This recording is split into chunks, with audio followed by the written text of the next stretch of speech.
करते आहे मी. तेल टाकले फोडणीला, त्याच्यानंतर त्याच्यात मोहरी टाकली. आता जिरं टाकते, हिंग टाकते, त्याच्यानंतर 5-6 लसणाच्या पाकळ्या टाकल्यात.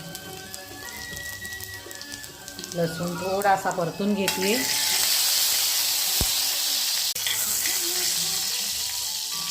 आता याच्यामध्ये मेथी टाकते. मेथी मी स्वच्छ धुवून चिरून ठेवलेली आहे. एकदम सिंपल पद्धतीने मी दाखवते आहे.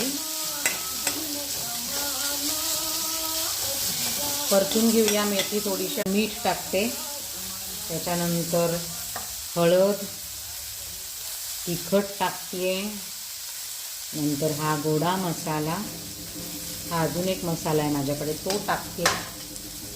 पाणी टाकून मेथी थोडी शिजवून घेते. आपली मेथी शिजली. आता मी वरण टाकते आणि